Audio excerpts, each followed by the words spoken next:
kita berbuka puasa dan bersahur dengan family kita, keluarga kita, mak ayah kita, adik-beradik kita. Sebab itu ialah momen-momen yang kita kena rasa dan kita kena hargai. Sebab ke depan kita tak tahu. Mungkin ni Ramadan yang terakhir. Antara kita yang pergi dulu ataupun mereka yang pergi dulu. Kita tak tahu.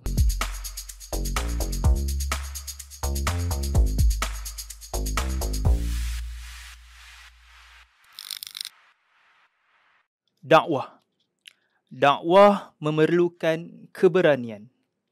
Dakwah memerlukan kekuatan. Dakwah memerlukan perjuangan. Dan dakwah memerlukan sebuah pengorbanan. Jika ingin berdakwah dan berjaya, dengan segera bergeraklah secara seorang. Tetapi jika ingin berjaya dan terkedepan, berdakwahlah secara berkumpulan. InsyaAllah. Jadi Assalamualaikum warahmatullahi wabarakatuh dan selamat pagi. Saya ucapkan kepada semua yang melihat ataupun semua yang menontonlah kita punya podcast pada hari ini. Dan insyaAllah podcast kita hari ini membawa tajuk yang sungguh menarik.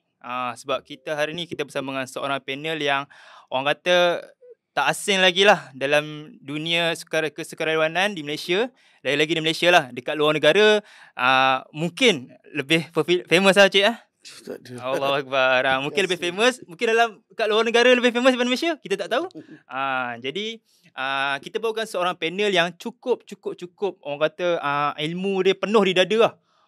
Selalu gak bagi tazkirah kuliah agak ni kat area Selangor ni, Lembah Kelang ni cik . InsyaAllah. Jadi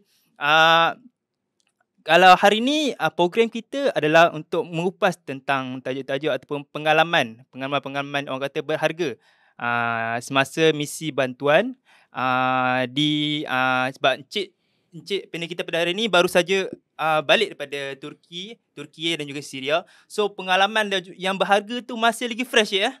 Kalau nak cerita sebelum ni mungkin ada yang ingat tak ingat. So mungkin kita akan fokus lebih kepada pengalaman orang kata pengalaman yang terbaru ni. Lagi-lagi semua rakyat Malaysia tahu berkaitan dengan Turki dengan Syria ni. Okey, jadi sebelum tu saya nak memperkenalkan diri saya dululah. Okey, nama saya Badrul Faiz. Okey, saya merupakan host lah untuk podcast pada kali ini insya-Allah. Dan jadi saya terangkan sedikit lah tentang biodata kita punya panel. Mungkin tadi cerita sikit pun dah nampak macam Gah cik hebat lah. Mungkin kalau cerita masukkan sikit tentang biodata ni mungkin orang kata ini kalau kena follow ni. Sebab TikTok, Facebook, IG panel kita hari ni pun cukup follow rapat je ya. Jadi insya-Allah. Jadi biodata tentang panel kita pada hari ni, panel yang berhormat iaitu Encik Muhammad Syuaib bin Nuruddin, pegawai eksekutif di Yayasan Maghfirah, ketua pegawai eksekutif di Yayasan Maghfirah, berasal daripada Sungai Besar Selangor lah, lebih kurang dalam 2 jam 2 jam 45 minit. Selalu balik kampung cik? Hampir selalu juga. Hampir selalu lah. Allahu Akbar. Jadi orang Sungai Besar, inilah orangnya. Inilah orangnya yang boleh jadikan contoh dan idola. Kalau tak kenal tu, keluarlah cik Sungai Besar je. Allahu Akbar. Jadi sekarang ni menetap sepenuhnya di Bandar Baru Bangi bersama dengan seorang isteri. Ini kena mention cik, seorang isteri. Sebab kalau sebut isteri saja takut orang ingat, dia ni ada apa isteri ni? Sebab kes sekarang ni tu panas je seorang isteri. So jangan try okey boleh dan paling penting bersama dengan seorang anak perempuan, anak lelaki cik? Perempuan. Alhamdulillah. Dalam umur berapa cik? 2 tahun 6 bulan. 2 tahun 6 bulan. Lagi 3 tahun 4 tahun bolehlah masuk sekolah tadika je insya-Allah. Mungkin besar nanti boleh gantikan ayahnya. Allah. Sebagai CEO insya-Allah. Jadi pendidikan Encik Syuaib kita pada hari ini adalah sebelum ni degree atau ijazah sarjana muda dalam bidang sejarah di UMS, Universiti Malaysia Sabah selama 4 tahun cik 3 tahun. 3 tahun. InsyaAllah. Jadi master kemudian menyambung master dalam bidang sains politik di Universiti Kebangsaan Malaysia. Juga 2 tahun. 2 tahun. So panel kita hari ni ada pemegang degree holder dan juga master holder lah. So bukan kaleng-kaleng lah. So pengalaman, cerita, ilmu daripada beliau ni memang orang kata kita boleh ambil lah sebagai quote lah ataupun kata-kata hikmah lah. InsyaAllah pada hari ni. InsyaAllah je ya. InsyaAllah. InsyaAllah. Jadi dalam bidang kesukarelawanan ataupun dalam bidang kebajikan ni hampir 20 tahun cik ya. Hampir 20 tahun. Bermula daripada zaman universiti, Mahasiswa hinggalah sekarang. InsyaAllah. Kira dalam 20 tahun tu kiranya. Budak orang yang lahir umur 2003 tu dah. Dah umur 20 sekarang cik. Sekarang 2023 sekarang ni. InsyaAllah. Jadi pada kali ini kita akan bawakan satu tajuk iaitu pengalaman getir ataupun pengalaman berharga semasa menjalankan misi bantuan lah. Lebih-lebih lagi kepada yang terbaru ni lah di Turki dan juga Syria lah. Jadi Encik nak tanya tentang macam mana persediaan Ramadan Encik sebelum kita ke tajuk kita yang lebih orang kata lebih panas, lebih berharga. Mungkin Cik boleh kongsikan tentang persediaan Cik untuk menghadapi Ramadan. InsyaAllah esok Cik ya. InsyaAllah. Boleh Cik. Okey, kalau terima kasih pertamanya Bad host kita pada hari ini. Untuk soalan berkaitan persediaan Ramadan, sudah tentu kita ternanti-nantilah Ramadan pada kali ini. Kan orang kata kalau sebelum ni kita Ramadan dalam keadaan PKP, duduk di rumah, tapi sekarang orang kata wujudnya imam-imam baru dalam masyarakat kan kita kan. Dan alhamdulillah imam-imam baru tu mungkin dah kembali pencen lah sebab dia kembali menjadi makmum di masjid dan surau. Dan kalau dari segi persediaan sudah tentu dari segi persediaan niat kita yang dia merupakan satu ibadah yang menjadi satu kewajipan kepada kita untuk kita laksanakan sebagai seorang Islam. Dan selain itu juga perkara penting yang kita kena tengok juga ialah kesediaan dari segi fizikal dan mental kita. Kan tak adalah baru pukul 10 datang yang dah nampak air sirap. Awal benarnya, awal sangat kan. Kan lepas tu teringat McD belakang kita ni kan. So benda macam tu kita kena sediakan bukan saja fizikal tapi mental kita. Dan untuk kita boleh menjalankan ibadah kita ini dan supaya lebih sempurna dan insya-Allah akan mendapat ganjaran yang terbaiklah daripada Allah. Di samping dia juga kesediaan kita untuk melaksanakan amalan-amalan yang lain. Dalam berpuasa sudah tentu kita sudah merancang sehari berapa juzuk kita nak ni. Mungkin saudara Bad ulama kan. Bukan. Mungkin sehari ulam kan. Okey, subhanallah. Kan mungkin sehari 5 juzuk. So ada orang susun gitu. Ada orang saya satu hari 1 juzuk, setiap kali waktu solat berapa muka surat dia nak ni. Yang tu kita susunlah dalam kita merancang apa yang kita kata ibadah kita. Dan seterusnya juga sudah tentu kita merancang mungkin menu kita dan apa yang kita nak makan pada waktu sahur dan apa yang kita nak makan pada orang kata waktu berbuka dan sebagainya. And so itu perkara-perkara yang kita susunlah. Terutama di saya sendiri kan, kita nak bincang dah dengan isteri ni. Kau boleh menu ni menu yang membawa kepada kekurusan tubuh badan. Itu ada aim sebelum ni ke macam Cik? Ke tahun ni baru ada aim Cik? Itu aim yang dah bertahun-tahun. Menyambung je lah. Dari awal perkahwinan sehingga sekarang masih tak berjaya lagi lah. Itu azam yang perlu itu selain itu orang kata niat di samping. Orang kata hikmah yang natijah daripada orang kata kita berpuasa ni sebenarnya kita selain kita beribadah, kita nak juga badan kita dalam keadaan sihat untuk kita terus, kita kata tadi kita nak buat dakwah kan. Kita perlu badan kita orang kata kekuatan, kesediaan mental, fizikal kita kan. Dan Ramadan ni juga ialah pemulanya juga kan. Orang kata kita refresh, reboot macam-macam lah kan. Diri kita kan untuk kesediaan bulan-bulan mendatang. Sebab memang Ramadan ni memang kita dianugerahkan Ramadan ni untuk kita refresh diri kita. And setelah mungkin setahun ke belakang and kita mungkin banyak buat kemungkaran kecil maupun besar kan. Tapi ke depan ni ialah persediaan kita untuk kita naikkan iman kita, untuk kita melaksanakan kata menjalani kehidupan kita dengan meyakini setiap apa yang berlaku ataupun setiap apa yang kita dapat ni memang dengan izin Allah Subhanahu Wa Taala. Macam itulah ringkasnya Ramadan. Bagi saya itu bukan ringkas Cik. Kalau dikira-kira ni mau dekat 10 minit Cik ya. Itulah apa orang kata kalau Cik Syed ni kalau dapat mic ni boleh bawa balik je katanya. Allahu akbar. Jadi kalau tengok tadi tentang perkongsian ataupun tentang persediaan Ramadan daripada Cik lah. Tentang saya tertarik tentang menu tu sebab saya teringat dulu masa zaman belajar. Cik pun dulu pernah mungkin merasai zaman belajar.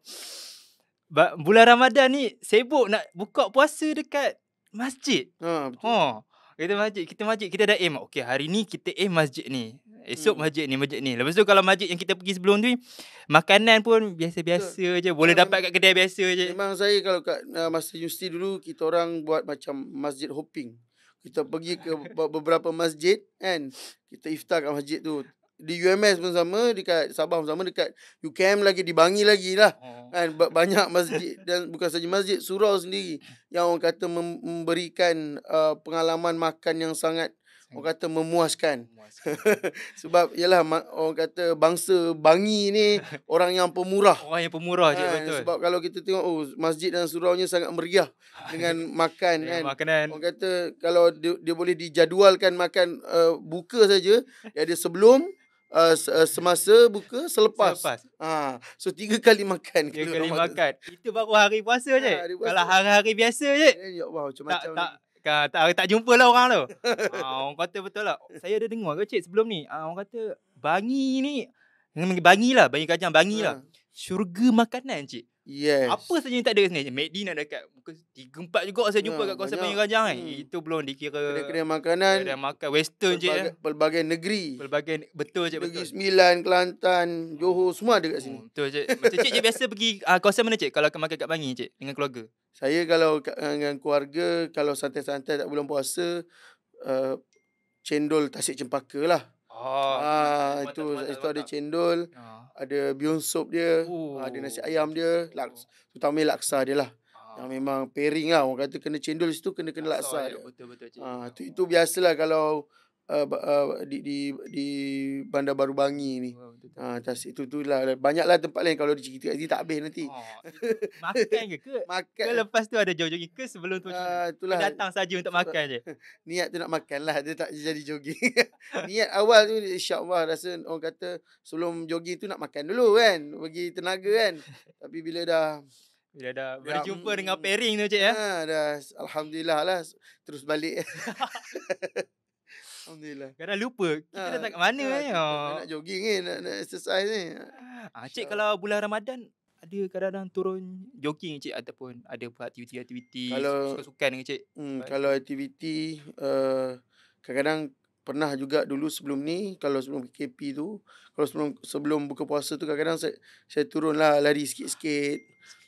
Daripada tingkat 2 ke tingkat 1? Taklah, memang kita buat pusingan lah. Kalau itu boleh. Maknanya memang lari kat balapan ataupun mungkin lari kat kawasan-kawasan tu, taman ke apa kan. Tu waktu-waktu itulah. Sekarang tak tahulah Ramadan kali ni kan. Kita berdoa lah boleh buat balik masa 2 tahun lepas. Mungkin boleh lari je, tapi daripada orang tamu ke dapur kita tak tahu. Lari juga Cik. Cuma jangan kena lari. Itu pun larian juga. Dengan syarat jangan buka kipas. Perlu keluar Cik. Macam Cik ya. Allahu akbar. Dalam rumah pun insya-Allah boleh je. InsyaAllah Cik. Okay. Jadi kalau tengok tentang perkongsian Ramadan tadi kan, tentang menu tadi, saya rasa kalau ada pelajar lah yang tengok tu, dia orang setuju kita Cik ya. Kalau kata setiap hari tu berubah hanya masjid. Niat ni nak ziarah masjid. Bukan apa sangat pun nak ziarah masjid. Tapi Allah bagi rezeki lebih sikit dengan ada makanan berbuka puasa. Tak tahu pun Cik makanan tak tahu. Kita pun tak tahu. Kita try je kan. Tapi walaupun yalah bila dah tahu kan, so kita susun lah. Minggu ni kat masjid sekian-sekian. Minggu esok kat masjid sekian-sekian. Tapi kalau ziarah satu masjid tu seminggu tu sama maksudnya dah bukan ziarah je lah. Itu memang sedap betul lah kat situ. Okey, kita kena tahu kat masjid mana Cik ya. Mungkin esok saya boleh pergi sebab saya orang Bujang je lagi. Kena try, orang Bujang kena pergi. Kalau tak nanti susah. Siapa nak masak kan? InsyaAllah. Tak Maggi Cik lah. Saya pernah masak Maggi Cik. Jangan masak Maggi, kesian. Benda ada kelebihan bulan Ramadan ni, banyak orang bersedekah. Apa lagi kita panjangkanlah pahala orang yang bersedekah tu insya-Allah. Jadi Cik mungkin Cik boleh kongsikan lah. Sebelum ni mungkin ada pengalaman sewaktu bulan puasa bersama sewaktu bujang ataupun masa berkeluarga ni yang rasanya Cik sampai sekarang Cik tak boleh lupa. Orang kata kalau buat macam mana pun, datanglah buka puasa kat masjid surau mana pun, pergi merayau mana balik kampung pun, pengalaman tu memang Cik akan cerita sampai ke anak cucu lah Cik. InsyaAllah Cik, boleh Cik kongsikan sikit. Dia selalu ada dua lah.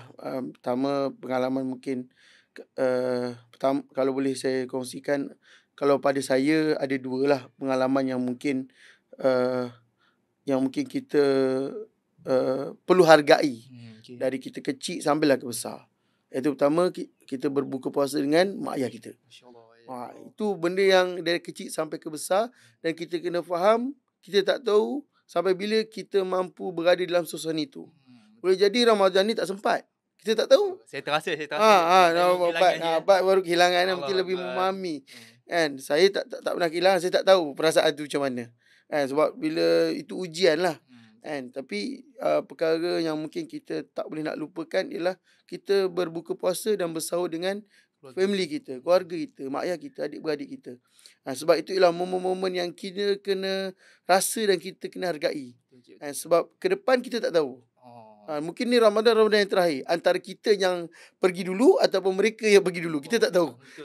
Mungkin mereka akan kehilangan kita, rasa kehilangan kita, atau kita yang akan rasa kehilangan mereka. Sebab itulah fitrah kehidupan. Itu pertamalah. Yang kedua, kalau pengalaman yang mungkin tak boleh dilupakan ialah bila kita berbuka puasa dengan asnaf, dengan rumah bantuan anak yatim, rumah warga emas dan sebagainya. Itu ialah satu pengalaman yang sebenarnya satu pengalaman yang orang kata menaikkan keimanan, menaikkan perasaan rasa syukur.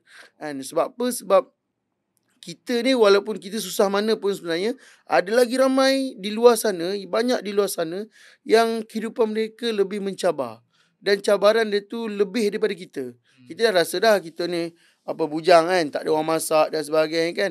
Tapi kita masih ada duit kan, ada kerja dan sebagainya. Tapi di luar sana kan, ada family, ada keluarga kan. Tapi kehidupan mereka walaupun bekerja, tapi pembelanjaan tak cukup dan sebagainya kan. Anak ramai kan, keluarga, family besar kan, banyak nak ditampung kan, menyebabkan kadang-kadang mereka untuk makan, untuk berbuka puasa kan bersama keluarga dengan dalam keadaan yang orang kata selesa kan, makanan yang sepatutnya kan, tu mencabar bagi mereka. Tapi bila kita datang, diorang diorang ceria, diorang seronok, dan yang paling deep juga kat situ ialah mereka mendoakan kita. Masya-Allah. Itu yang kita nak. Betul. Kan, kita bagi bantuan kat diorang hasil dari kutipan orang lain, masyarakat luar sana kan. Tapi bila bila kita datang kepada mereka, apa yang kita dapat paling besar juga selain kita dapat merasai kesusahan, keperitan kehidupan mereka, dan kita juga memberi kegembiraan buat mereka, tapi benda penting juga ialah doa mereka. Sebab mereka dalam keadaan orang kata mungkin pengharapan, orang kata dalam keadaan orang yang memerlukan. Doa orang kata boleh makbul lah insya-Allah kan. Bulan Ramadan lagi pula tu kan. So dari situlah dua pengalaman dalam Ramadan ataupun dua perkara yang mungkin saya tak nak lepaskan ketika Ramadan ialah pertama, kita berbuka dengan family kita kan, family kita, mak ayah kita kan, adik-beradik kita, keluarga kita, anak isteri dan sebagainya.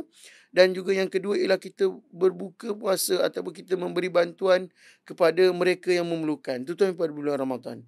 Dan dalam memberi bantuan itu, apa yang kita harapkan, doa mereka untuk kita kan, untuk kita dipermudahkan kan, terutama dekat YM ni, tim ramai kan, dalam 70 orang kita ni kan. So macam mana kita nak kekal bersama-sama istiqamah dalam satu kapal bahtera Yayasan Maghfirah.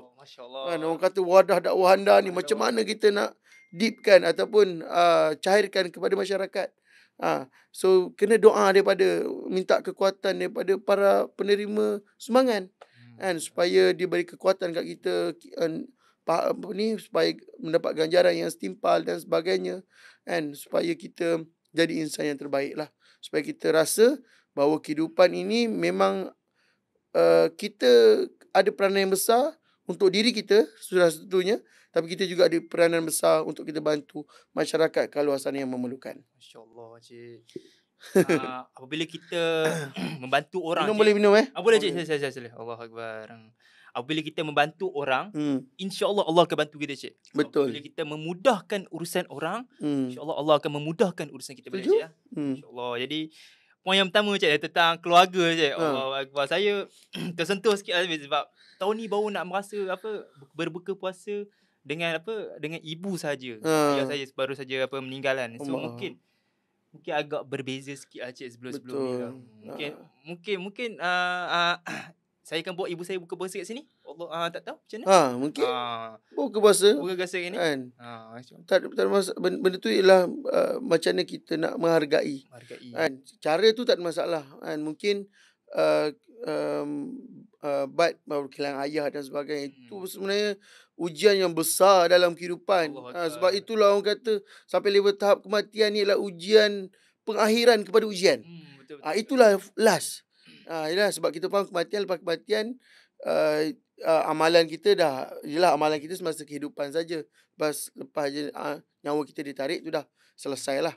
Dan macam mana kita nak meraihkan bersama keluarga dan sebagainya. Ya, betul. Kita mungkin untuk lebih memberi kepuasan ialah dengan kita bawa mak kita juga kan, untuk keluar makan dan sebagainya dengan kita kan, untuk dengar luahan dia pun mungkin yalah sebelum ni ada ayah yang bersama kan. Nak dengar luahan ini kesorangan kan, walaupun ada anak-anak tapi berbeza dia punya feel. Nak tahu macam mana kahwin lah.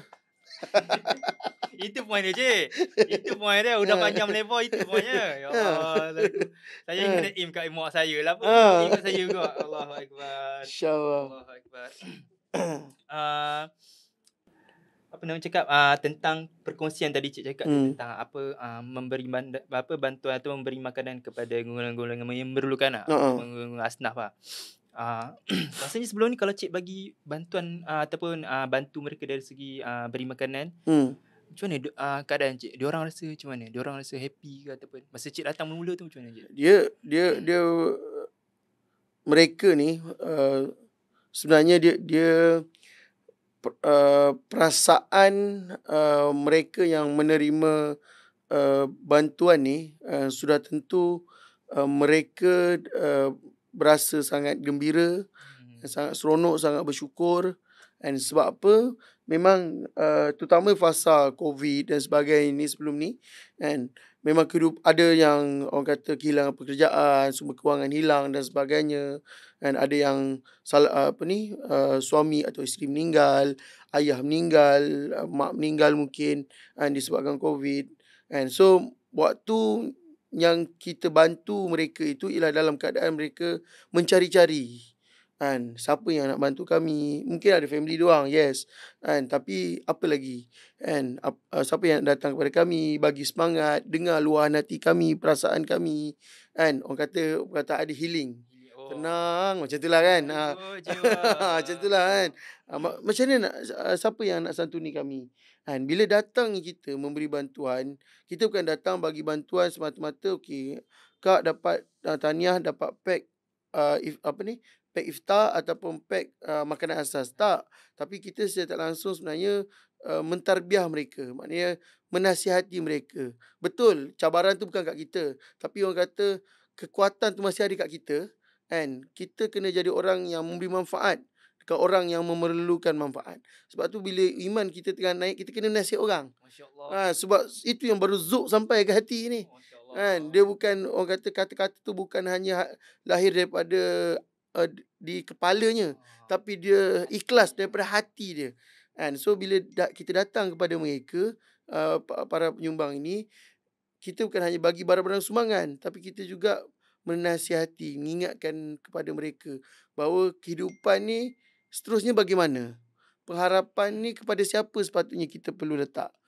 Sudah tentu kepada Allah Subhanahu Wa Taala, supaya mereka nampak segala ujian yang dihadapi ini bukan hanya ujian pada dia saja, tapi ujian kepada kita kan, untuk membantu mana yang boleh. Tapi nak nampak bahawa kehidupan ni memang kehidupan yang sangat luas, bahawa memang kita perlu merasakan bahawa setiap apa yang Allah jadikan qada dan qadar ini ialah benda yang memang ada hikmah yang mungkin tak dapat dicapai oleh akal manusia itu. Tapi yang kita yakin bahawa sebaik-baik perancang ialah Allah Subhanahu Wa Taala. Itu sudah itu titik lah. Kan dah tak boleh nak persoal lah tu. Sebab itulah perancang terbaik yang kita tak boleh persoal. Kita mampu merancang tapi yang memberi persetujuan ataupun memberi kelayakan untuk teruskan perancangan tu Allah Subhanahu Wa Taala. Itu yang kita ni lah. Saya tarik dengan cik cakap tadi, bila kita iman tengah naik, kita belajarlah untuk menasihati dan menegur sesama manusia, sesama Muslim lah. Betul. Bila iman kita tengah down ataupun tengah turun, kita minta nasihat ataupun teguran daripada orang, cik. Macam apa Rasulullah pernah sebut, balighu anni walau ayah, sampaikanlah daripada ku walau sepotong ayat. Maksudnya Rasulullah nak kita sama-sama tegur, sama-sama sampaikan ilmu apa yang kita ada, walaupun orang kata ilmu tu adalah sekadar jom solat. Betul. Jom solat. Sebab tak semua orang ada ilmu tapi tak berani, cik. Ramai sangat, cik. Saya ada kawan-kawan saya ataupun sahabat-sahabat saya yang ilmu memang nombor satu, cik. Ilmu memang tak. Tapi nak berkongsi ataupun nak share ilmu tu, dia macam malu-malu. Itu cabaran kita sebagai orang Islam. Kadang-kadang kita ni ditarbiah berbagai-bagai ilmu, berbagai apa. Tapi implementasi atau kita nak cairkan kepada masyarakat, itu cabaran kita. Sebab itu dalam tarbiyah dia dipairingkan dengan dakwah. Tarbiyah ni ialah bagaimana keilmuan itu berlaku kepada kita. Kita dapat ilmu, kita belajar dan sebagainya. Dan apabila dapat ilmu, apa yang kita kena buat? Kita kena sampaikan. Disampaikan itu berbagai cara. Ada orang kefahaman orang kata kefahaman membantu orang ini berbagai. Ada orang membantu orang dengan memberi ilmu. Maknanya dia seorang ustaz, dia boleh cerita pasal fiqh, sirah dan sebagainya. Tapi ada orang mungkin dia belajar juga benda yang sama, kos dakwah juga, tapi dia punya practicality dia ialah mungkin dia kena bergerak, dia menguruskan projek. Sebab itu dari kefahaman keilmuan itu tadi, sebenarnya dia kena dizahirkan dengan tindakan gerak kerja dakwah yang pelbagai lah. Dia bukan hanya bercerita berkaitan fiqh dan sebagainya, tapi dia juga mungkin menguruskan projek dan sebagainya. Itu yang kita kena faham lah. Itu realiti lah. Saya sebagai orang yang mungkin lama, tapi bukanlah tak adalah pengalaman tu besar mana, tapi lama lah. Dan bila saya menilai, cabaran ni ialah ramai orang ditarbiah, tapi yang ditarbiah ini belum tentu semua yang akan turun ke lapangan. Faham, cik, faham. Bila sebut tentang tarbiyah tu, cik, betul, cik. Ramai orang ditarbiah ataupun mentarbiah. Tapi cara dakwah tu kadang-kadang sambil lewa, cik. Kesan tak kesannya, ya pasti cukuplah dakwah, orang dah dapat dakwah aku dah berjaya dakwah orang, cukuplah. Itu kita ejah helim pula. Selalu macam tu, cik. Tak sampai dia punya objektif ataupun tujuan yang dia nak sampai, cik. Setuju. Jadi mungkin orang kata kita dah terlalu banyak berkongsi, cik. Mungkin kadang-kadang letih, cik. Boleh, cik, kita rehat sekejap, cik. Mungkin, cik. Sebab cik tadi ada, mungkin saya nampak juga ada seteguk, dua teguk juga, cik. Allah Akbar. Dah hilang sikit lah. Allah. Itulah baru balik pada Turki, cik. Turki Tapi cik, kita berehat sekejap sebentar. Lepas ni kita akan lebih ke topik yang lebih, orang kata lebih mencabar, lebih berharga, lebih menghayati. Mungkin cik boleh menangis ke? Wallahualam, kita pasti. Tapi kita berehat sebentar, cik, boleh ya? InsyaAllah. Jadi kita kembali selepas ni, insyaAllah.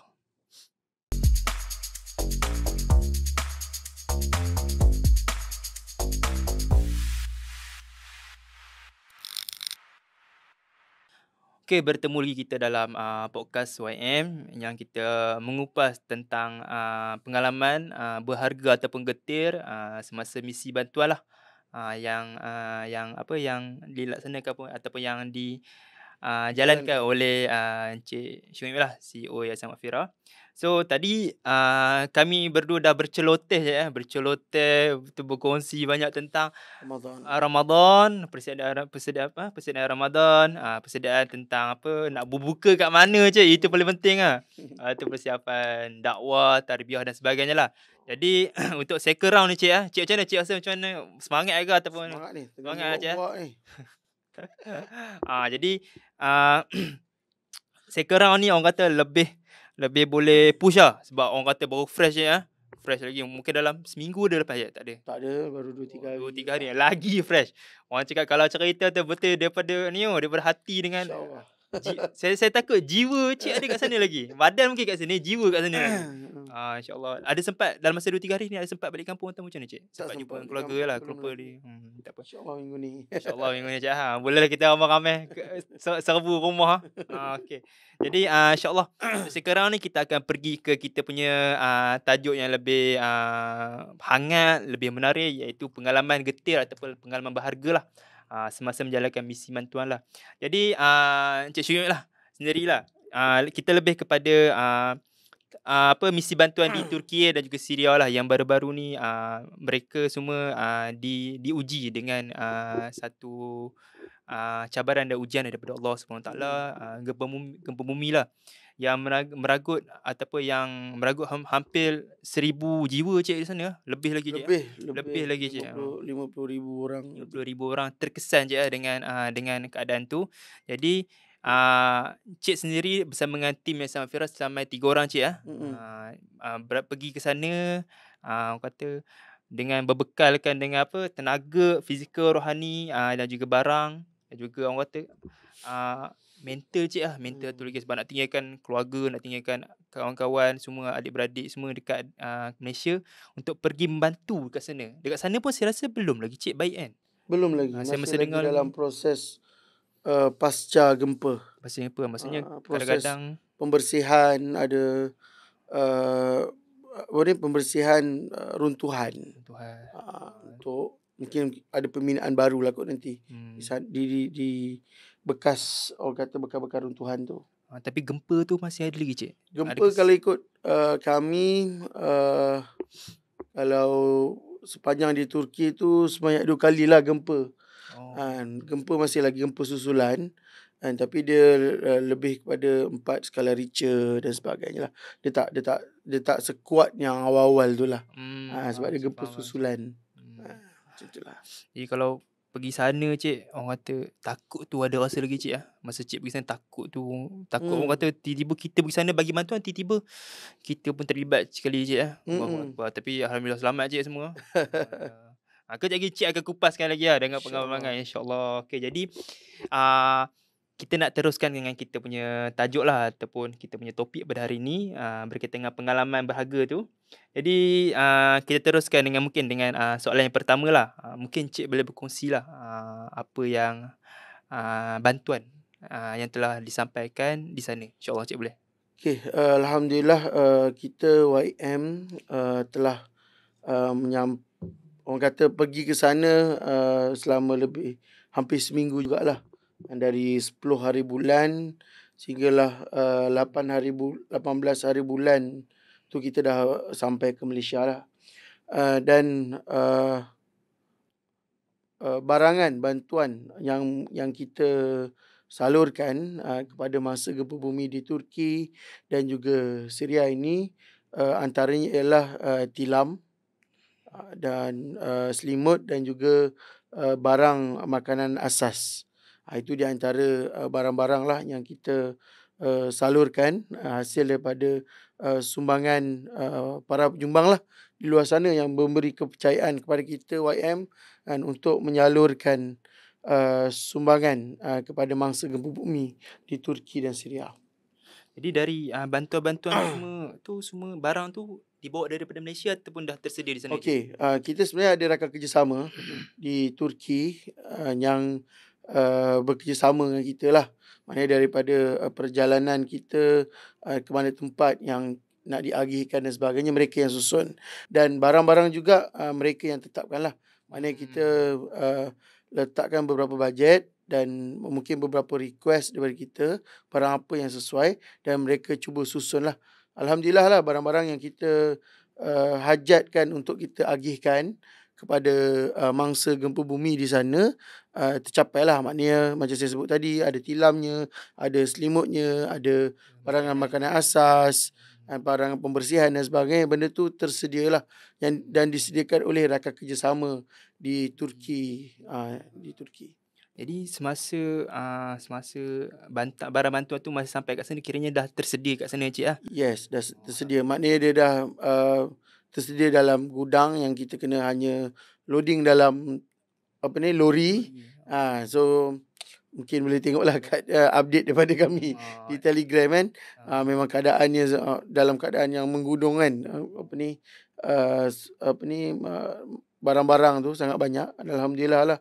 And kalau ikutkan 4 lori juga. 4 lori Kan juga kita hari pertama 2 lori, hari kedua 2 lori. Kan sumbangan hasil daripada kutipan daripada orang ramai lah. Habis je, habis semua. Alhamdulillah habis. Yang kita agihkan, ada yang kita agihkan bersama kita lah. Ada yang kita agihkan memang kita dah tetapkan pergi ke pusat pemindahan sementara. Sebab pusat pemindahan sementara diorang ni ada yang dalam bangunan. Mungkin bangunan yang agak ni lah, bukan bangunan tinggi lah. Dan ada juga yang mereka tinggal di dalam kemah-kemah. Tapi kebanyakannya di kemah-kemah. Maknanya kemah-kemah yang dalam tu kalau anak 8 orang, satu keluarga, satu kemah, menghimpit lah 8 orang. So itu cabaran-cabaran di sana lah. Itu yang kaki dia keluar kadang. Ya, nyamuk apa semua kan. Tapi in reality kat sana dalam keadaan sejuk dan sebagainya itu, memang mereka ni memerlukan barang-barang yang kita bagi. Sebab mungkin sebelum ni diorang dapat tilam. Cuma bila dapat tilam tu, saya sendiri merasai duduk di dalam kemah tu, memang paling kita kena memahami di sana suhu di sana kan, paling rendah dia boleh pergi ke 4 darjah Celsius, dia boleh pergi ke 8 darjah Celsius. Saya pernah cek 8 darjah Celsius. 4 ni mungkin sebelum tu lah kan. 13 darjah Celsius tu pun yang masa kita buat agihan tu pun dah menggeletar. Ditambah dengan rintik-rintik hujan. Bertambahlah sejuknya. So itu dia punya cabaran lah. Dan bila kita duduk dalam kemah tu, kita rasa kesejukan tu ada. So ada yang mungkin berkemampuan lebih sikit, ada heater lah. Ada orang buat heater. Ada juga NGO lain yang bagi heater kan, untuk mereka, orang kata, daripada kesejukan tu, elak daripada kesejukan tu. Sebab bila saya duduk pun memang orang kata satu tilam untuk seorang tu sebenarnya tak cukup. Minimal 2 tilam kan, sebab dia memang lantai habis betul kan. Sebab dia tak adalah bagi apa kapet yang cantik ke apa macam kapet kat surau kita ni kan. Tak ada. Buat bantuan ni asal kapet ke sana je. Allah. Tapi memang dia bagi tilam. So bila kita bagi tu, dia tambahan pada mereka dan juga selimut. Memang kena dalam keadaan duduk di luar tu, memang kena kalau tak ada heater, memang kena perlu ada selimut dan juga tambahan tilam lah untuk mereka elak daripada kesejukan tu. Macam saya rasa orang kat sana, masyarakat sana, mereka mungkin dah terbiasa dengan keadaan sejuk je. Dia kesejukan tu mungkin biasa, tapi bila campur dengan cabaran, bencana gempa bumi, tapi mereka sebenarnya kesejukan, tapi mereka berada dalam rumah. Dalam orang kata habitat mereka, rumah mereka. Dalam rumah mesti, insya-Allah, kebanyakan mesti ada heater atau pemanas. Maknanya bila betul sejuk, pemanas tu boleh dipasang. Tak kira lah pemanas tu elektrik ataupun guna kayu dan sebagainya kan. Tapi mereka ada kan, untuk mengekang daripada kesejukan tu. Tapi sekarang bila mereka berada di luar kan, direct orang kata sejuk, dapat kesejukan kan, 13 darjah Celsius, 8 darjah Celsius, 4 darjah Celsius, bagaimana nak menahan tu. Lepas tulang masuk. Saya bila direkod bercakap tu menggeletar bibir ni bercakap. Nak bagi tahu sejuk. Baju dah 2-3 lapis dah. Kan, tapi masih lagi rasa kesejukan tu. Itu cabaran di sana lah. Campur pula dengan hujan Yes. Kita dekat Malaysia ni hujan tak dalam 5 minit pun dah. Nak langsung solat. Sejuk kan. Bila dah musim sejuk ditambah dengan rintik-rintik hujan. Faham. Hujan gerimis dan sebagainya, ya Allah. Sejuknya tu macam bertambah-tambah lah. Bila turun hujan ribut. Ribut tak ada lagi waktu. Ni memang hujan sungguh. Masa tu lah akan jadi ni lah, yang keluar lagu tu. Jadi healing kat situ lah. Cik sempatlah healing kat sana cik di muhasabah diri lah. Banyaklah muhasabah besar kat sana. Jadi yang muhasabah tu cik, yang kita nak cik kongsikan cik hari ni. Orang kat sana tak pernah pergi cik So bila pergi misi bantuan ni, sudah tentu kita datang dengan keadaan minda kita ialah kita nak bagi bantuan, tapi sebenarnya kita juga nak mendapat sesuatu yang boleh kita bawa balik. So ada 3 perkara yang mungkin bermain di minda saya sendiri secara personal. Bila kita lihat kadang-kadang seorang ibu kan, yang mungkin dia kehilangan suami akibat gempa bumi kan, datang meminta bantuan dan sebagainya, menangis-nangis meminta bantuan kan, kata bantuan kurang kan, saya ni ibu tunggal dan sebagainya, anak masih kecil, baby dan sebagainya kan. So benda-benda orang kata momen-momen begitu sebenarnya memberi banyak pelajaran kepada kita. And so kalau saya 3 benda mungkin boleh saya share. Yang pertama, kita kena memahami ujian yang datang kepada mereka tu ialah ujian kepada mereka. Tapi pada kita kena muhasabah kan, bahawa ujian ini memang boleh turun kepada semua orang. Kan, dalam keadaan diorang bencana kat sana, kita sini tengah banjir. Ujian untuk kita juga kan.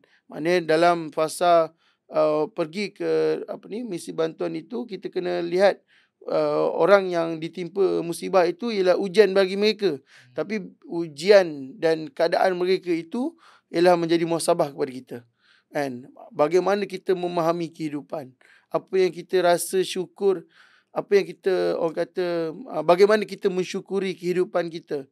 Kan? Dalam keadaan kita tak ditimpa bencana kan, mungkin kita tak ditimpa walaupun banjir kat Johor kan, tapi kita tak diuji kan. Bagaimana penerimaan kita sebagai manusia. Itu pertama. Yang kedua, kita kena memahami harta dunia ni tak kekal. Kan, kalau kita lihat, kalau di Kahramanmaraş di Turki, memang bila kita orang pergi kan, memang hampir keseluruhan kawasan tu ranap, roboh. Sehati puati ada dah 90%, ada 90%. Ada yang kata 90%, saya rasa dalam 70% ranap. Kan, roboh. Kan, memang roboh tu memang roboh macam sandwich je jatuh. Kan, itu pengalaman yang kita nampak lah, memang depan mata kita tak boleh expect. Bangunan yang tersergam indah kan, orang kata mungkin yang kalau dia ialah rumah kepada masa-masa gempa bumi kan, mereka orang kata berkorban siang dan malam mencari duit, membeli mencari rezeki kan, kumpul duit untuk beli rumah mungkin dan sebagainya. Tiba-tiba sekelip mata rumah dia orang hilang begitu saja. Kan, itu juga satu cabaran kan, macam mana dia orang memahami kan, bahawa harta dunia ni bukanlah segalanya. Dan harta dunia ni takkan kekal. Kita pun tak kekal kan. Dunia, bumi ni takkan kekal. Tapi apa yang ada kat dalam tangan kita ni kan, handphone kita, kereta kita, keluarga kita juga kan, dia ialah benda yang pinjaman yang kita kena rasa hargai dan kita sangat kena rasa syukur. Kan, sebab tu bila kita pergi dekat kawasan-kawasan gempa tu, kita tengok ya Allah kan, kesian kadang-kadang. Kan, ada kalau berita sebelum ni kan, sampai dia korek runtuhan tu sendiri dengan tangan dia kan, sementara nak tunggu bantuan yang lain kan, untuk cari family dia kan, sebab dia sempat lagi menyelamatkan diri, anak-anak family tak sempat. So benda-benda momen tu berlaku. Sedih je. Ada juga yang situasi seorang ayah yang pegang tangan anak dia, yang anak dia dalam keadaan dalam runtuhan dan dah meninggal. Ayah tu tahu tak? Ayah tu dah meninggal. Maksudnya dah meninggal. Memang anak dia meninggal. Dia dah redha. Muka dia dah redha. And so dia hanya nak tunggu bantuan untuk keluar mayat anaknya je. Bayangkan. And dia pula tangan anak dia terkeluar macam tu. Terkulai. Dan dia pegang tangan anak dia. Dan dia duduk termenung dalam keadaan redha.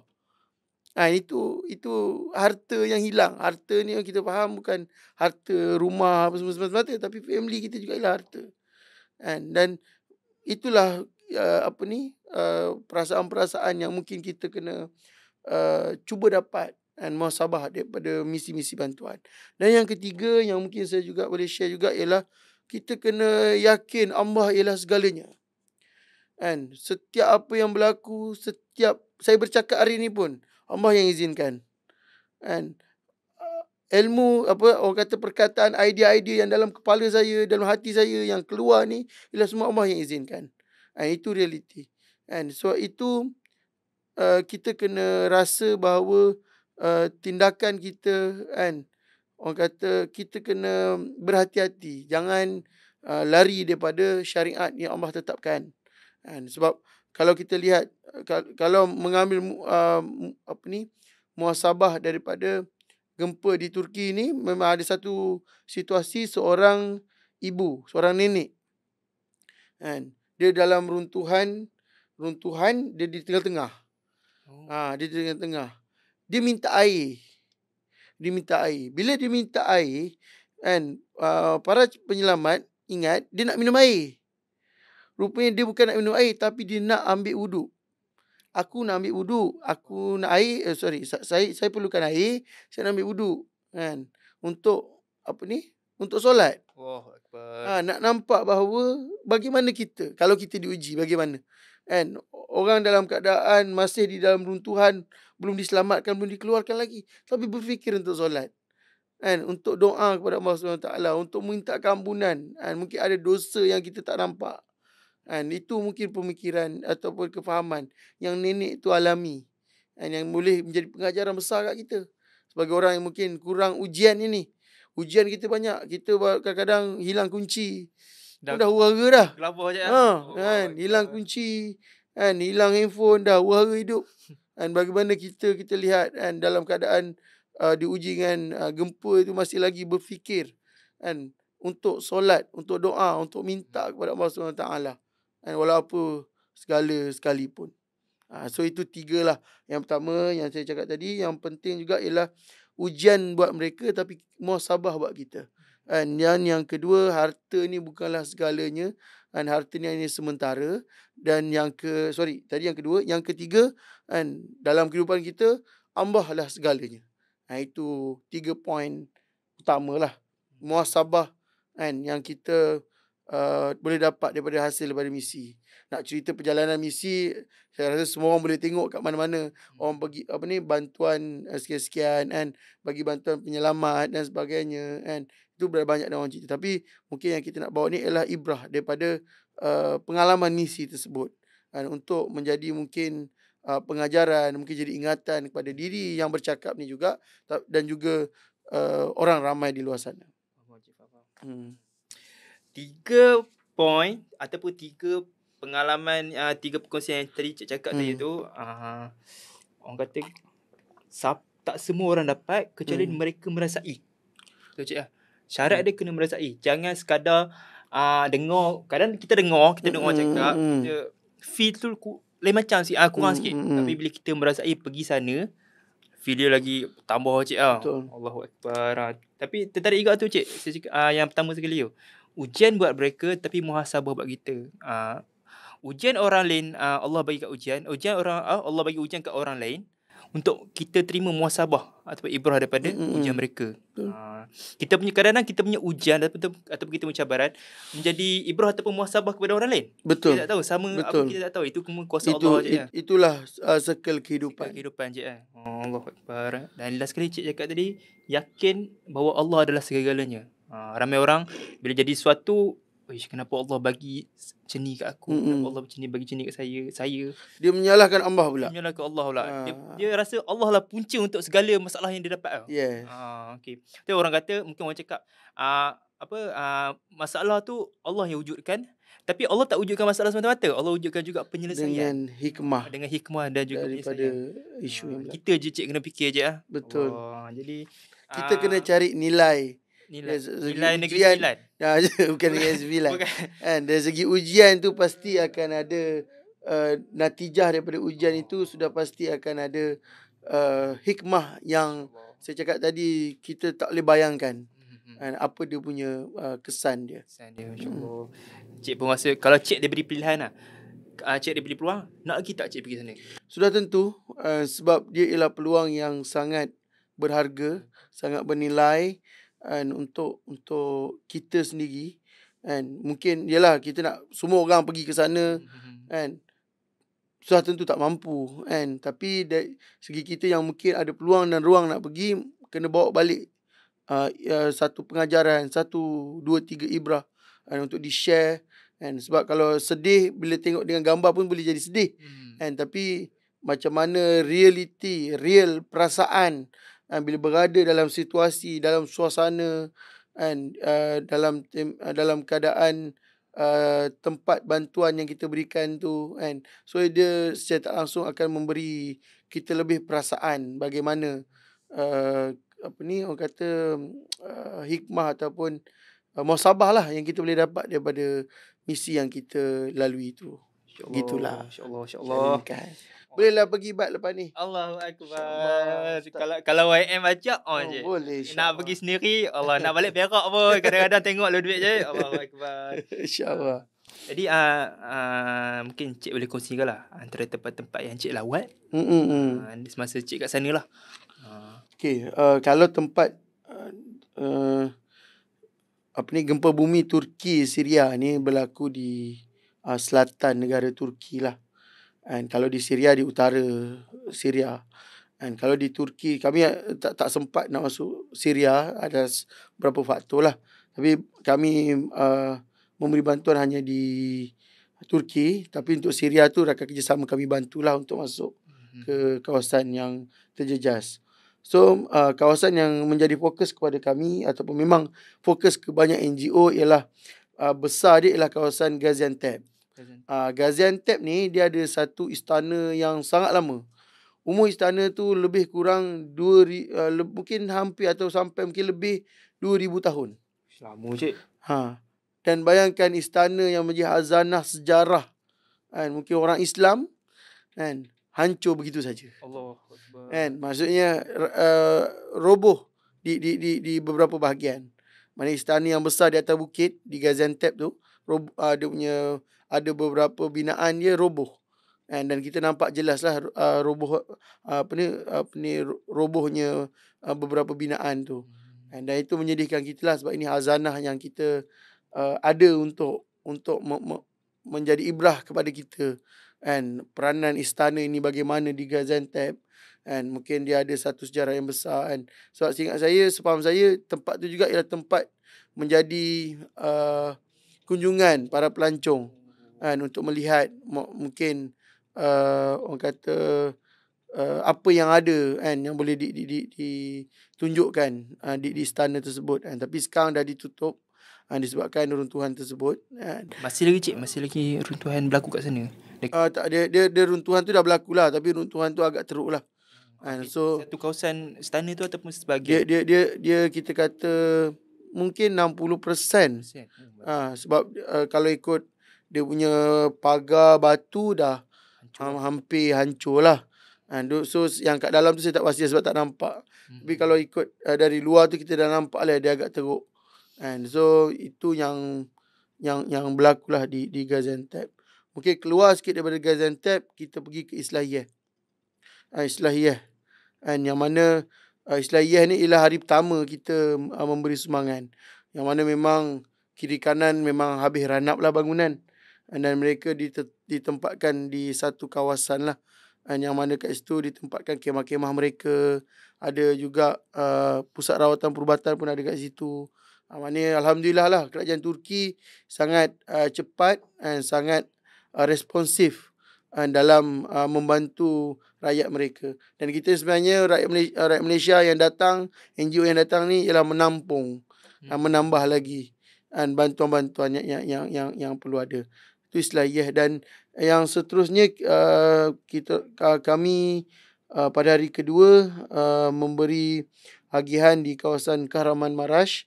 Yang mana ni juga kawasan yang teruk, yang sangat teruk lah sebenarnya berbanding dengan Islahiyah. Tapi cabaran-cabaran tu banyak lah sebab jarak di antara, sebab kami tinggal di Gaziantep ke kawasan-kawasan yang terkena gempa ni, daripada Gaziantep ke kawasan-kawasan terkena gempa ni, kalau jarak perjalanan 1 jam 45 minit ke 2 jam. Lebih kurang sini ke Sawah Rendang kat Cik? Lebih kurang lah. Tapi dia punya, itulah dia cabaran tu banyak lah. Sebab kita nak loading barang sebab kita bergerak dengan lori dan sebagainya. So dia mungkin agak panjang sikit lah perjalanan tu. Tapi nak diceritakan, sebenarnya kalau ikut kalau kita pandang biasa, Gaziantep dengan kawasan-kawasan yang gempa ni semua agak jarak. Jaraknya agak jauh. Tapi itulah, nak beritahu waktu tu kesan gempa tu sangat besar. Walaupun gempa tu sepaham saya bukanlah di betul-betul berpusat di Gaziantep, tapi lebih dekat kepada Kahramanmaraş. Tapi kesan tu sangat luas sampai menyebabkan itulah di Syria pun terjejas, di selatan Turki tu pun terjejas. Itu dia yang tempat. Baik tempat lain selain Nurdak dan sebagainya yang juga sangat teruk kan, terjejas akibat gempa bumi Turki Syria. Jadi Itulah setiap di antara tempat ni ada dia punya pusat perkhemahan cik ada setiap Ya, setiap tempat ni memang alhamdulillah memang dah ada tersedianya kemah sementara untuk mereka. Ada yang kawasan yang di Gaziantep ni ada juga yang ada juga di Gaziantep tempat kemah sementara, dan ada yang dah balik ke rumah, ada yang tak nak balik rumah, dia jadi trauma. Yelah, rumah bergoyang kan. So rumah pun ada retakan kan. So diorang risau kan, mungkin rumah diorang akan roboh. lagi. Kan, mungkin rumah diorang akan roboh, diorang tak tahu. So ada yang satu kawasan tu orang lain dah balik, tinggal dia je satu kemah. 2 kemah, 3 kemah macam tu. So itu cabaran-cabaran mereka lah kan di sana. Apa kata tempat-tempat yang cik pergi tadi tu memang orang kata tempat-tempat yang Teruk terjejas, sangat teruk. terjejas lah. Jadi mungkin orang kata banyaklah bagi pengalaman yang paling berharga lah pada cik apa semua lah. Jaga tim-tim kat sana lah. Jadi cik mungkin kita pun nak sampai ke hujung jugalah. Jadi mungkin cik sebagai orang yang berpengalaman dalam bidang kesukarelawanan ni dalam 20 tahun cik hampir 20 tahun. Mungkin cik boleh berkongsi lah sedikit apa persediaan kepada diri ataupun kepada satu tim lah sebelum dia pergi ke misi bantuan. Mungkin dari segi fizikal, mental, rohani, barang-barang. InsyaAllah cik. Okey. Melaksanakan satu misi bantuan ke kawasan yang mungkin bencana, bergolak dan sebagainya, sudah tentu dia memerlukan satu persediaan yang rapi, yang tersusun. Sebab kita berada di tempat orang. Banyak faktor yang kita kena tengok. Siapa rakan kerjasama kita, kan, tempat apa kita nak pergi dan sebagainya. Itu memberi faktor lah yang perlu ada kita sebagai orang yang ingin mengikuti atau melaksanakan misi bantuan, perlu ada kesediaan. Dan kalau dari sisi saya, dari sisi pengalaman yang mungkin pengalaman lah yang ada ni lah kan, nak kata besar tak besar, mungkin orang lain di luar sana lagi banyak pengalaman daripada saya kan. Tapi kalau pengalaman saya, benda pertama dan utama yang perlu ada dalam diri seorang yang ingin turun ke misi bantuan ialah dia kena betulkan niat dan tahu tujuan dia. Maknanya niat ni kena betul. Niat bukan saja semata-mata engkau nak, orang kata, buat video content famous, tak kan. Tapi niat betul-betul kau turun, niat kerana Allah kan. Aku nak dapat satu pengalaman yang memberi pengajaran kepada diri aku, dan pengajaran itu aku akan bawa balik ke tanah air aku. Dan pengajaran ini akan memberi kesan kepada ramai orang. Dan pengajaran ini juga akan membawa orang yang bersama dengan aku, bersama dengan kita, dan aku tu kalau muhasabahnya lah, bersama dengan aku ialah orang yang, orang kata, membawa kepada lebih dekat dia hubungan dengan Allah SWT. Dia nak macam tu. Sebab setiap perjalanan misi bantuan sudah tentu akan dihidangkan dengan pelbagai pengalaman, pelbagai penceritaan. Tapi macam mana kita nak compilekan dia sebagai satu orang kata ibrah atau pengajaran yang boleh kita bawa, yang boleh kita share kepada kawan-kawan. Itu maksudnya niat kena jaga dan juga tujuan kita itu kena jelas. Dan yang kedua, sudah tentu mental dengan fizikal. Mentality, kita kena bersedia bahawa kita pergi ke sana sudah tentu bukan dalam keadaan selesa. Tinggal belum tentu dalam hotel yang orang kata 5 bintang kan, yang bintang-bintang yang kita tak tahu berapa bintang tu kan. Itu sudah tentu. And kita akan mungkin tinggal di dalam kemah, mungkin tinggal bersama mangsa kan, mangsa yang kita bantu dalam misi bantuan, itu sudah tentu.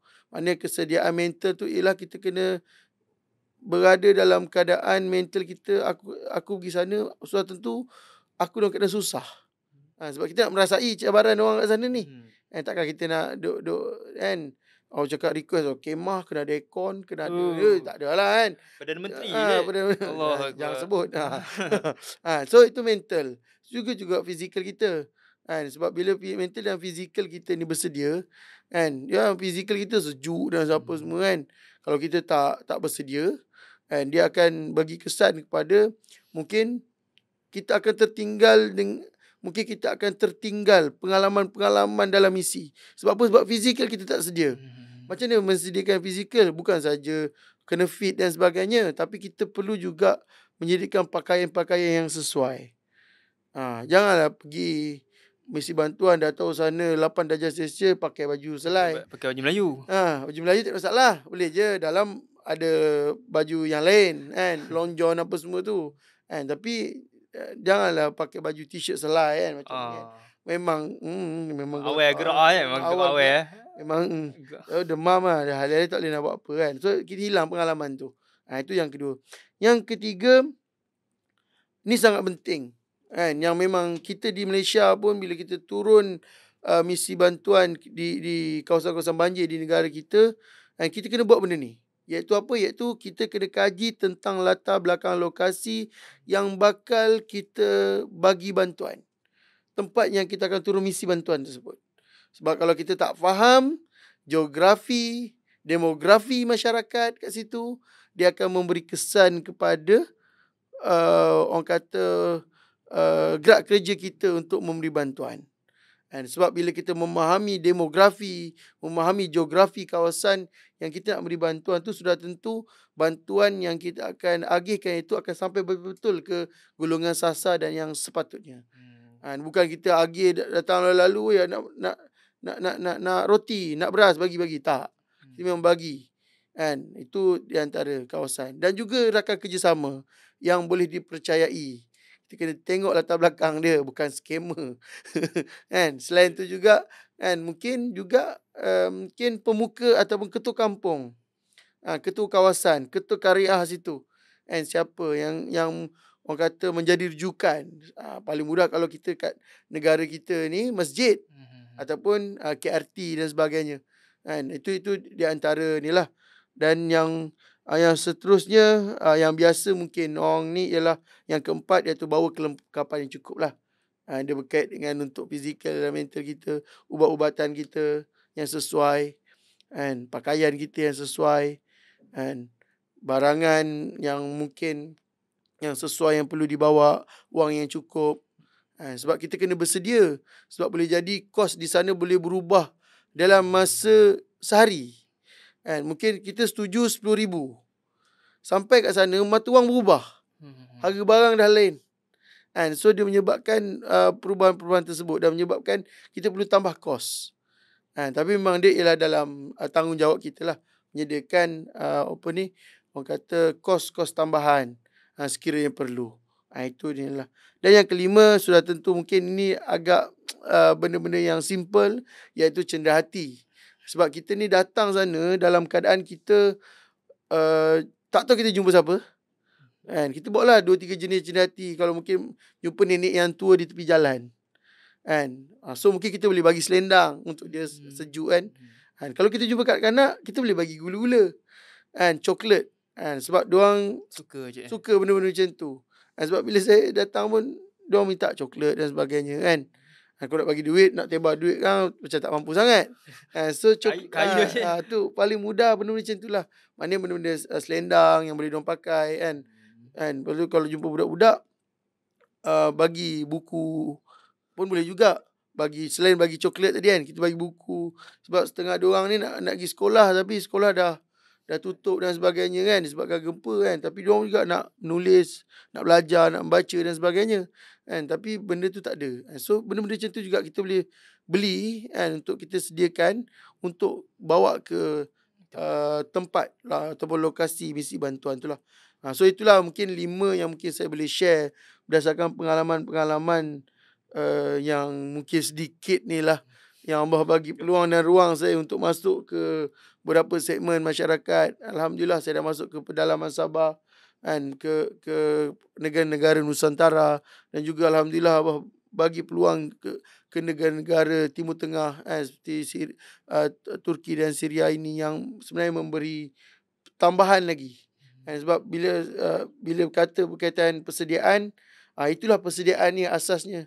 Tapi benda besar yang kita nak daripada aktiviti ini ialah bila kita bermusafir, kan, semakin kita bermusafir, semakin kita dapat banyak ilmu. Semakin kita makin banyak ilmu, semakin kita rasa bodoh. Betul. Sebab apa? Sebab rupanya aku tak tahu benda ni. Rupanya ini macam ni rupanya caranya untuk buat sekian perkara.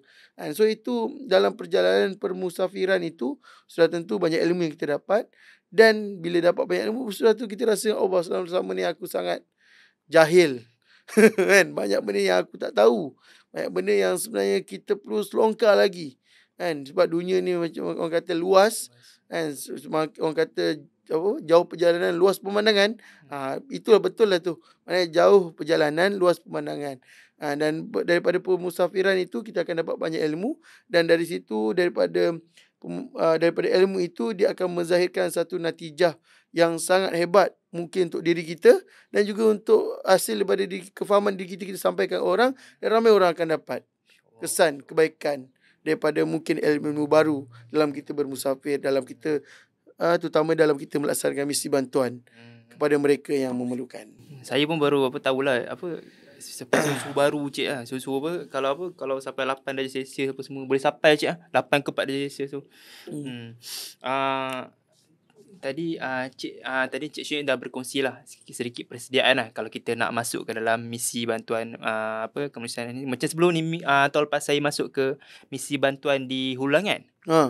Di situ memang banjir di Hulu Langat. Memang baik. Kereta je sandwich.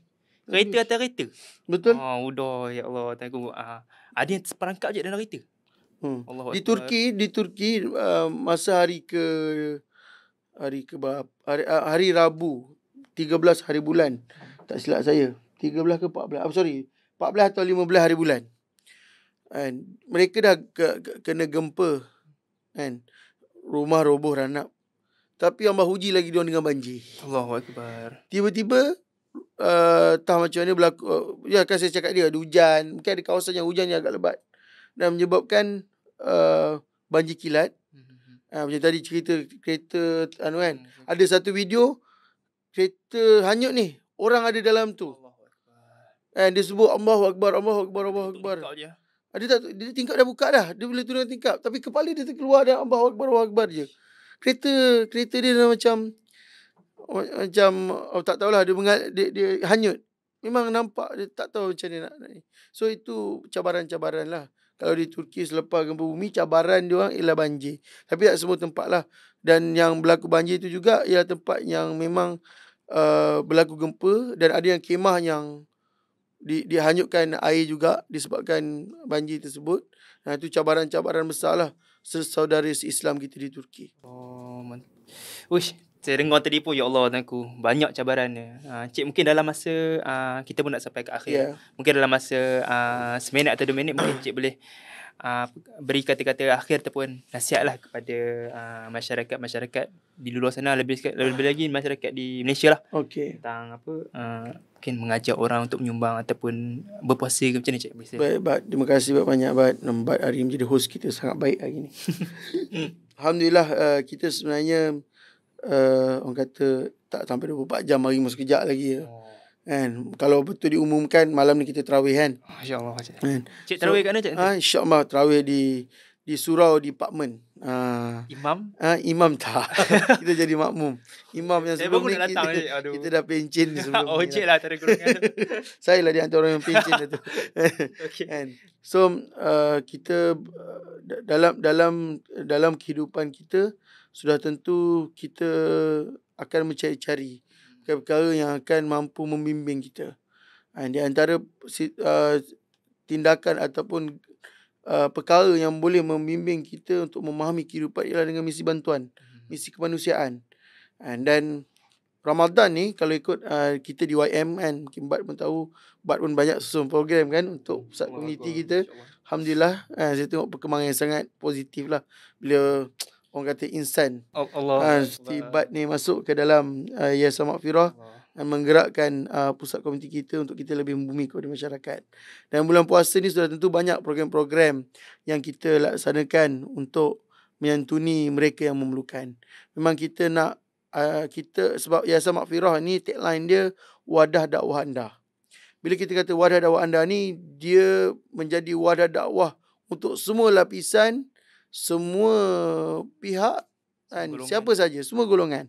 Dan jenis bantuan itu bukan hanya dari segi kewangan, tapi dari segi bantuan idea, dari segi tenaga dan sebagainya, dan mungkin dari segi doa sendiri. Kan, itu yang kita harapkan daripada slogan wadah dakwah ini. Kita nak semua orang bersama dengan YM, kan, untuk kita menyantuni segelintir masyarakat kita yang diuji, kan, untuk kita, orang kata tadi, mereka diuji, kita yang bermuhasabah, kan, macam mana kita nak bagi, kan, bagaimana kita nak beri manfaat kepada mereka, kan, itu inilah. Dan bulan puasa ni memang satu orang kata waktu yang sangat sinonim dengan sumbangan dan sebagainya. Dan memang saya menyeru, kan, saya sebagai Ketua Pegawai Eksekutif YM memang sangat-sangat menyeru kepada dermawan di luar sana, kan, untuk menyumbang kepada Yayasan Maghfirah, dan kita akan agihkan, kan, kepada mereka yang memerlukan. Kalau tuan-tuan kat luar sana, kan, mereka kat luar sana yang penyumbang ni, yang nak bersama-sama untuk, diorang dah menyumbang dan diorang nak bersama-sama dengan kita untuk menyumbang, untuk turun kepada masyarakat, kan, melalui squad kita bantu kita, tim sukarelawan kita, tim squad kita bantu kita, tim SKBYM, dan boleh, tak ada masalah. Sebab itu lebih baik. Kan, maksudnya dia bagi, mungkin dia nak sumbang wang dan kita uruskan barang-barang, dan dia nak turun sekali untuk agihkan barang-barang itu, tak ada masalah. Kita sangat alu-alukan. Sebab itulah lebih baik. And so itu satu sinergi yang baik daripada, sebab kita wadah dakwah. Kan, kita kena, bukan wadah dakwah ni bukan YM saja pergi turun. Kita kena dengan masyarakat sekali turun. And dengan apa kepakaran, dengan apa segala kebolehan yang ada. Dari segi dana, dari segi idea, dari segi kekuatan, dari segi tenaga dan sebagainya. Dan itu perkara yang kita lah di YM ni. Dan saya mengambil kesempatan inilah mengucapkan terima kasih kepada semua, mungkin para penyumbang, dan pada semua mereka yang menyokong YM sepanjang YM, orang kata 5 tahun YM ditubuhkan, dan sehingga 2023 ini, dan alhamdulillah, dan kita mempunyai satu fasa yang memberangsangkan. Kalau dulu kita banyak buat program program yang menyantuni masyarakat luar dan sebagainya, pergi ke tempat-tempat PPR, kampung-kampung dan sebagainya, tapi kita melalui kefahaman YM ini ialah perjuangan nafas panjang. Bila kita berkata nafas panjang, dia perlu ada perancangan. YM ini ditubuhkan, kita tubuh, asas yang awal dia ialah pendidikan. Sebab tu tak silap saya pun tak tahu, sebab saya mungkin lambat sikit masuk. Slogan kita awal pendidikan teras perubahan, tak silap saya. So dari situ kita meyakini, sebab kita nak jadi satu entiti, satu institusi yang bersama dengan satu gerabak dakwah, atau kita ni adalah rantai-rantai dakwah yang akan menjadikan Islam ni sebagai rujukan utama. Apa perkataan Arab tu, Ustaziatul Alam, untuk kita menyantuni masyarakat. Dan berkembang dari situ, kita mewujudkan orang kata jaringan pendidikan, iaitu program kita sendiri. Jaringan pendidikan yang kita menyantuni daripada skor pendidikan awal, skor rendah, menengah, dan juga kolej dan universiti. Dan itu ialah yang kita mulakan dengan pembinaan. Bukan pembinaan, kita dah berjaya ada bangunan Darul Maghfirah di Mesir, dan juga pusat latihan dakwah di Lengging Negeri Sembilan. Itu permulaan. Kalau berkaitan orang kata lengkap ke tidak permulaan yang kita buat ini, dia belum lengkap lah, dan memang akan ada kelemahan dan cacat celah. Tapi kita meyakini sekiranya suatu kebaikan, satu perkembangan itu tidak bermula dengan langkah pertama, kejayaan itu tidak akan kita capai. Dan kita hanya bermain dengan angan-angan dan impian, dan kita takkan nampak kejayaan yang kita nak capai. Dan saya nak cakap, Yayasan Maghfirah ini ialah perjuangan nafas panjang yang memang kita perlukan ramai orang bersama kita. Sebab itu kita gunakan sekarang bila kita punya trust tu daripada pendidikan berkembang kepada trust-trust yang lain, kebajikan, perubatan, dakwah dan sebagainya.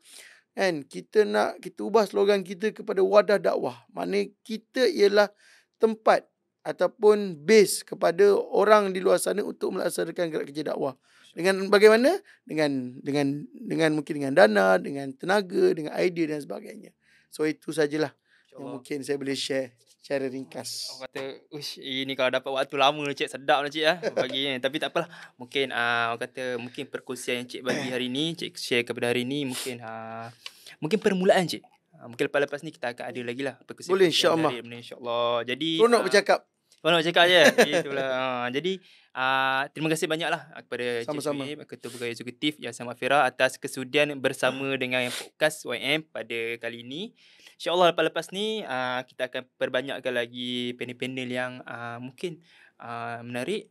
Tapi tak boleh challenge cik lah. Mungkin cik paling menarik lah. Lebih menarik tu macam tak menarik rasa pula.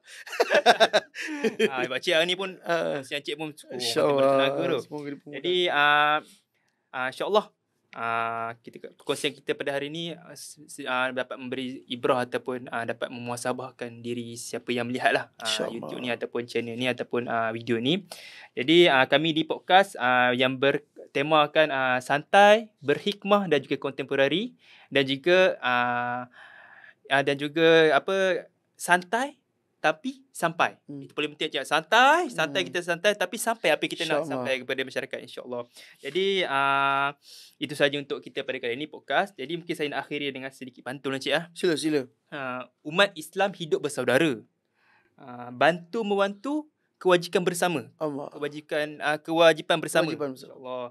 Jika berduka datanglah memberi kebahagiaan, memberi bahagia. Okey, jika bergembira sujudlah kembali kepada Esa. Subhanallah. Billahi ta'ala. Kalau hidup tiada matlamat, esok hari pasti tidak semangat. Okey. Kalau hidup penuh matlamat, sampai ke hujung pasti rasa semangatnya. InsyaAllah. Jadi tinggi. InsyaAllah. Boleh orang kata macam je. Boleh. Jadi insyaAllah. Boleh ada sesi sini. Jadi insyaAllah podcast OM kita pada hari ini berakhir di sini. Jadi kami ucapkan ribuan terima kasih sekali kepada Encik Shuib kerana sudi menghadirkan diri, menghadirkan masa, menghadirkan tenaga. Sebelum hari Ramadan cik hari ni mungkin lah cik nak bercakap banyak. Esok mungkin lepu sikit je. Allah. Okey. Jadi orang dah ajak esok ada makanan tengah hari free. Orang kata esok. Tak tahu Allah alam. Jadi insya-Allah kita akan bersama lagi dengan panel-panel yang lebih orang kata yang lebih bertenaga, lebih bersemangat, lebih mahir, lebih berilmu untuk kita sama-sama kongsi pula ilmu. Berkongsi ilmu daripada mereka juga kepada masyarakat. Daripada masyarakat kepada masyarakat. Okey, insya-Allah. Jadi itu saja daripada kami. Saya host pada kali ini Badrul. Jadi insya-Allah kita berjumpa lagi pada sesi yang akan datang insya-Allah. Assalamualaikum warahmatullahi wabarakatuh. Waalaikumsalam warahmatullahi wabarakatuh.